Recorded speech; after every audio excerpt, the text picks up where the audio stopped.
Guys, let's cut to the chase. You've heard about Bungie's newest game, Marathon. You probably don't want to watch a 2-hour Vidoc or 20 different YouTube videos to figure out if you love it, if you hate it, or you just don't care. And to be quite honest with you, I'm still wrapping my head around yesterday's reveal. But today's video is a collection of everything we have learned about Marathon. This comes from articles, cinematics, creators, developer interviews, tweets, anything that we could find, we put it in today's video. This also includes our own interview that we did with Andrew Witz, who is the gameplay director for Marathon. So there's quite a bit to go through, but we're really trying hard to filter down everything to just the most important information you need to know about this game. So without further ado, what even is it? Marathon is a first-person extraction shooter with a very unique art style that is focused on fast-paced matches, survival, and team gameplay. Now, you're a runner, you're sponsored by numerous factions to raid the abandoned space colony of Tau Ceti 4, which is under the protection of the UESC, that being the United Earth Space Council. Now, all teams load in at slightly random spawn points in the beginning of an instance, and you have 25 minutes to scavenge loot, complete objectives, fight against powerful AI combatants, and of course enemy teams before time runs out and you die. Now, they mentioned that 18 at least for the Dire Marsh map is the maximum number of players per match, but of course this is dependent on the map, with the teams being divided up into threes. Now, one thing they did emphasize is that there is no solo lobby, meaning you can queue as a solo player with either 2 random teammates or with no fill as an option. You're not going to be in a situation where there are 18 separate teams of solos, although they are looking into possibly adding that if that's something the community really wants. There's also no duos, as they said it's bad for balance. Now, in terms of gameplay, there's been like different terminologies thrown out. Is Marathon a hero shooter? Dude, this is where things just get kind of blurry. Essentially though, there are 4 runner classes that you can play in the closed alpha, and there will be 6 available at launch. To be quite honest, guys, you could call them whatever you want to call them. You call them heroes, archetype, classes. I think when people think of hero shooter, they think Overwatch or Marvel Rivals, and this is obviously not that. Now, as mentioned from a lot of the creators and the folks that got to play the game, that all the runners feel pretty similar, but each have 4 abilities that define its unique playstyle, that being 2 passive traits, 1 tactical ability, and 1 ultimate. In short, Glitch is super agile, Void goes invisible, Blackbird uses wall hacks, and Locust has a big shield. My Destiny players, it's literally 3 hunters, 1 Titan. That's your 4 classes for the alpha. Now, this takes us to our UI. The compass up top tracks your direction and your current point of interest. The top left shows the match timer and the kill feed, and the top right displays your current faction contract. More on that later. Now, underneath your reticle is your heat bar, which is essentially stamina. Now, dropping bottom center are both your abilities. To the right and left are your consumables, and in the far corners, the right side displays your current weapons, and the left, your shield and health, with the status of your teammates hovering just above. Now, weapons in Marathon sport that same aesthetic that you pretty much see everywhere else. Everything looks very modular. That's intentionally so, and I will say, guys, at least gauging y'all's comments yesterday during the live stream, some people really liked it, and some people thought it looked terrible. Yes, I saw the comments. Looked like Destiny and Roblox had a baby. I get it, man. At the same time, Destiny players love the aesthetic of a Rite of our 9 weapons that just leaked early. And dude, that's some straight up Roblox stuff. But I completely understand why some people do love this style, but at the same time, some people is put off by it. Now, all the weapons share the exact same stat system. Shotguns are short range, snipers are long range, the effective range is clearly visible in meters, and the same is true for reload speed and so on. Now, you can modify your weapons in this game. Each weapon has 4 slots for a sight, barrel, magazine, and mod, but it was mentioned that none of the mods would alter damage output directly. But depending on its rarity, modifications can be small, making simple stat adjustments, or large, which can drastically alter weapon behavior. Lupo spoke of an attachment that allowed his railgun to shoot 2 shots instead of 1. Now, as you add more modifications to a weapon, the weapon's rarity and value will increase as well. Now, the levels of rarity in order are gray, green, blue, purple, and then gold. Now, once a mod is applied to a weapon, get this, it cannot be removed. Now, they stated this may change in the future, but as of right now, you cannot unsqueeze the toothpaste, so to speak. And gold mods are by far the most valuable. From Kevin Giannis, the runner team lead at Marathon, his quotes, "Everything that is gold has a unique behavior." Examples include a magnum with a sniper scope, a triple jump for glitch, a backpack that makes you invisible. These are going to be extremely desirable and game-changing. Now, in terms of other modifications and gear, as you probably already guessed, your runner can also be modified. The same rules apply. Green is garbage, gold is great. You can outfit your runner with up to 2 cores that passively augment your abilities, or 3 implants that upgrade stats, and at the highest tiers, introduce more unique behaviors. Now, the gear you'll find throughout the world includes consumables that will either grant buffs or cleanse debuffs, as well as grenades, ammo, shields, and backpacks. packs. Now this takes us to factions. Bungie's simplest method to accomplish semi-permanent character progression is through their faction system. Now there are 6 total factions that you can interact with in the interface, where you can go to each one and pick up contracts to complete. Now when you complete contracts, it grants faction reputation, unlocking skill progression trees that are unique to that faction. Now these skills, once unlocked, persist between matches and cannot be lost by failing an Exfil, that being an extraction. Now in the alpha build, these upgrades should benefit consistent players the most, since it seems contracts currently refresh daily. But get this, you can only hold one at a time, which for a Destiny player, that sucks. Like imagine only being able to do one bounty at a time. We love overlapping things, and I'm really not sure why they are only making it to where you can only do one at a time. At least make it like 5 or 6 or something. That way we can get one for each faction. Now factions can sponsor your loadouts if you end up losing all of your gear in a bad exfil. Essentially just like starter stuff, just in case, you know, you get shredded and you lose everything you own. Now you can also purchase gear off the black market. Now contrary to popular belief, this is not a player trading system. This vendor is operated by the game and will steadily increase the value of offerings available to purchase as you rank up throughout the season. So if one of your friends is completely broke and you're feeling generous, you can even donate some of your gear for them to test drive, but it will be returned after your next run is completed. But get this, your gear degrades when it changes hands. And I'm not really sure if this applies to donating your gear for your teammates to test drive, but this was a complaint brought up by a lot of other creators that played. As I said, they would kill someone who has gear with some gold mods on it, and then when they go to pick it up, because it's like on the final 10%, it would fully degrade and break down. Now, no lie, guys, that's an interesting system. Scarab talked about this in more depth in his podcast yesterday. I don't know how I feel about it. It doesn't sound like the gear degrades over time or with usage, but instead degrades simply for changing hands. And I'm trying to understand like the purpose of this. Like maybe you're in a situation where you're like, yo, I've got my best tier loot, but it's at 10%. I might as well risk it because yes, if I die, I lose it, but at the same time, no one else can get it. Maybe there's some value in that. If I have any extraction shooter players in here, perhaps you can let me know. However, I do believe it was also mentioned that when an item does break, it drops money instead. Question is what is considered fair value? Is that tied to the black market? I don't know. It's an interesting thing though. Now this takes us to the rest of the loot in the game. Some POIs contain more types of loot than others. Now you cannot protect any of the loot. Andrew brought this up yesterday. There's no lockbox, no secure box. When you die and you lose everything. But he did emphasize that team play is the most important factor here. It was mentioned in our interview that if one of your teammates escapes with the loot that you guys are trying to get out with, it will be shared upon successfully extracting. Now, we didn't really get into the specifics of like what loot is shared, but it almost seems like anything in that haul. As long as one of you on the squad escapes, yes, you might have just died with all of your stuff, but at least you get something, which is great if you have somebody on your team that maybe it's not that good, but perhaps they're a great distraction. Sacrificing themselves might be worth it. And given your friend who is the one that always gets out alive, that's probably the person that needs to be holding the loot. However, all loot will be subject to seasonal wipes. Everything will be removed. Now, cosmetics will carry over, of course, especially cosmetics that are tied to account milestones, and they can carry over between seasons. But just like in Tarkov, you will have seasonal wipes present in Marthon. Now, each new season will usher in shifts in the sandbox,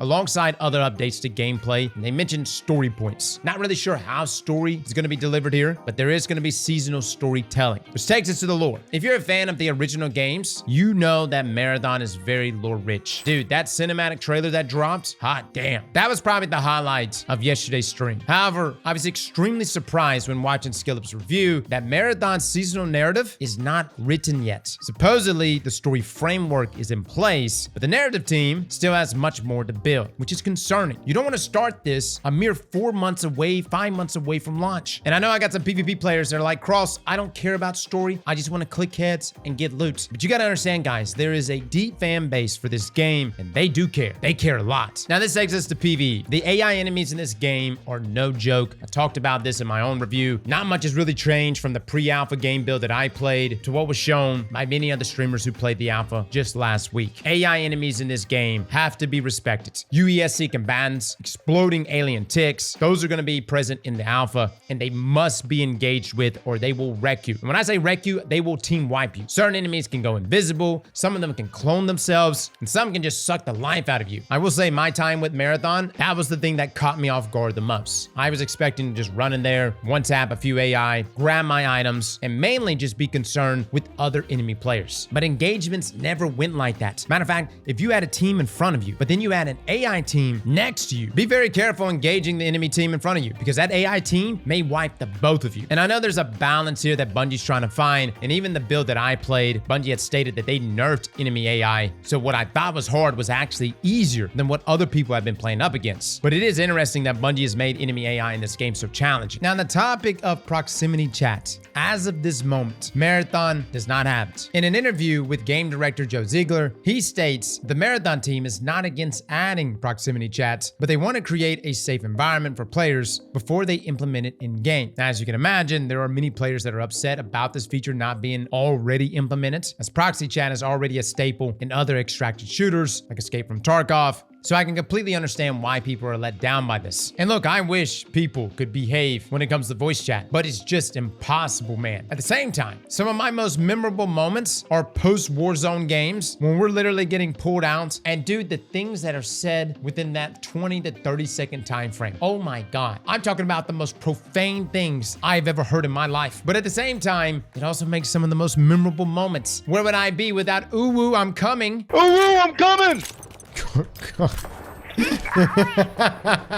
Back when we were playing Gunnar Fortnite, there's pros and cons to both. In my opinion, I think Bungie should just give people the option and leave it up to the user to decide for themselves. Now, this brings us to the weather and status effects. The environment will have things like lightning strikes that can hit you, and yes, they will shred off your shield, including your health. There's also things like toxic rooms. Negative status effects will be a thing in this game. I asked the question, is there going to be moments where someone can two-tap you with a thorn and you run around the corner and just burn out? Pretty much the answer I got was that everything can be countered with a consumable, which is why having different types of consumables is very important. Now, we also asked the question, is the weather dynamic? Andrew essentially said that it was slightly dynamic, but nothing crazy. For instance, rain may start off light and get heavier throughout a match, but don't expect anything like Exoborn, where literally a tornado will spawn on you and then turn into a fire tornado. And it also seems whatever weather is present when you load in will persist throughout the entire match. Now, in terms of extraction, in this game, they call it Exfil. There are beacons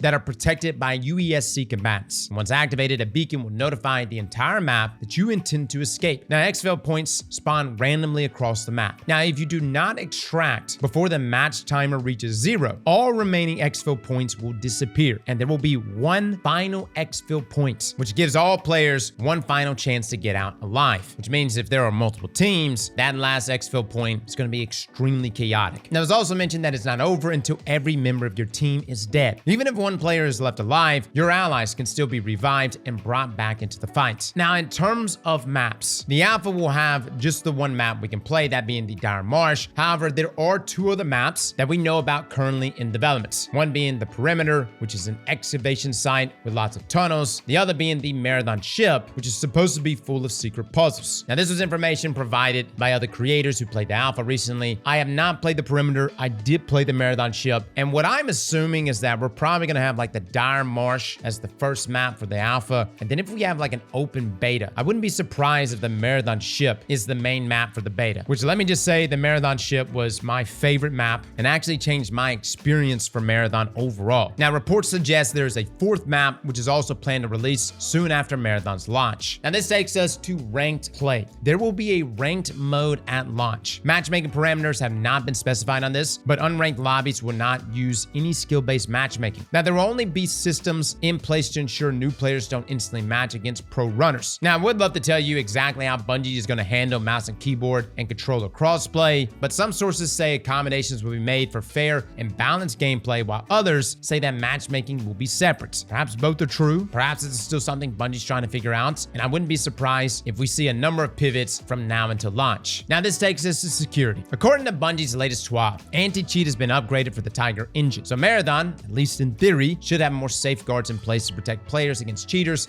since it's running on a dedicated server and not peer-to-peer connections like in Destiny. Now, this means Bungie will use tactics like Fog of War to try and hide player information when it's not required by other clients. Now, this does not mean that Marthon has solved cheating. They aren't even using systems that operate at a kernel level. I know some people are like, thank God, I don't want Bungie spying on me. As if you don't already have devices right now that know everything you do. What I hope this does mean, though, is that it will be harder to cheat inside of Marthon, but dude, we have gone down this road before. Cheaters find ways. One thing I have liked here recently, though, is the stance that Bungie has taken inside of Destiny, where people would get automatically banned without having to manually process whether or not that person was cheating. If you're rocking a 20.0 KD ratio with 99% accuracy, that's us, and therefore should be automatically banned. On the front of cheating, though, guys, I will say we have experienced arguably the worst cheating ever inside of Destiny. Luckily, it has gotten a lot better, but I suspect Marthon's gonna have its problems too. Now, this brings us to monetization. Bungie's been very quiet about the monetization for Marthon. Now, based on reports, it is being passed around that Marthon is gonna be $40, including a battle pass in tune with the seasonal model, and it's gonna feature a cash shop, allowing folks to buy cosmetics. Now, we talked about this on stream yesterday, and I will say, like, $40 is not exactly like stupid expensive, and I know we have things like Delta, which is free. But, you know, I've paid for Hunt Showdown. You've got Tarkov out there, which has got like a $250 edition. There are pros and cons to charging money. Pro, it serves as a paywall against cheaters. Con, it limits the amount of people that can try out your game. Another con, if you're charging money, the standards have been raised. I can tell you how many times I've played a game and it's free, and I'm like, you know, this may not be the most fun game, but hey, it's free. The moment you charge money for it, though, expectations have now been raised. At least at the time of this recording, nothing has been said about the monetization. And on the other side of things, pre-orders have not opened, which was very surprising. I was expecting after yesterday's gameplay reveal that Bungie was going to roll out and be like, boom, you could pre-order now, which is what they've always done when it came to Destiny stuff. But that was not the case here with Marthon, which brings us to our release date. Right now, it is scheduled to release on September 23rd, 2025, which is exactly the same date as Borderlands 4. Now, I know some of you are like, that is terrible. Who is deciding the marketing on this? Why would you release the same date or even in the same month as Borderlands 4? There's also some of you like, Cross, I don't even care about Borderlands. I play PvP. Why would I care about that? That's fair. But I will offer this. If you had to choose a game to launch right next to, would you rather it be Borderlands 4 or Grand Theft Auto 6? And we know Grand Theft Auto 6 is supposed to be coming sometimes later this year. That's going to have a hell of a blast radius. The unfortunate thing about Borderlands 4, though, releasing the same date as Marthon, is that yes, there is a lot of Destiny players that love Borderlands 4. So a lot of them are probably going to opt for Borderlands and potentially hit Marthon another time. Now, the closed alpha arrives much sooner, actually April the 23rd, and will run until May the 4th. Now, it is completely locked down. There will be no streaming, no sharing. If you're outside of North America or under 18, Bungie hates you. I'm joking, but this is just for the first alpha. There will be more open play tests in the future, and hopefully folks can stream it. Now, I'm not gonna lie, guys, having this be locked down, the no streaming, no sharing thing, good luck, Bungie. That shit's gonna be all over the place. People are gonna be posting up videos left and right, from Twitter to YouTube to TikTok to Twitch. I guarantee it, people are going to go live with this alpha. It's one thing to have like a closed play test of like a select few people, but when you have an alpha with thousands of people that are about to play your game, brother, things are gonna get out, man. So guys, that's all the information we have. We've combed through different interviews, different reviews, and I will say reviews right now on Marthon in its most recent alpha state have been mixed. Skillup, who I greatly admire in this community, has some negative things to say about it. And I'm not gonna lie to you guys, in my own playtime experience with it, there were some things that yes, Marthon did really well at, but there was something missing. And at the time, I just thought, all right, maybe it's just the fact that this is a pre-alpha build. Perhaps I'm just a biased Destiny player and I just need to remove myself from my Destiny chains. But with all games, guys, it really just comes down to, is it fun? Is it addicting? And yes, there are some fun aspects to Marthon, but is it gonna be fun enough for me to load up into season over season, especially after wipes, after deaths, after gear degrades? Is Marthon going to have the magic sauce that's really gonna pull me in?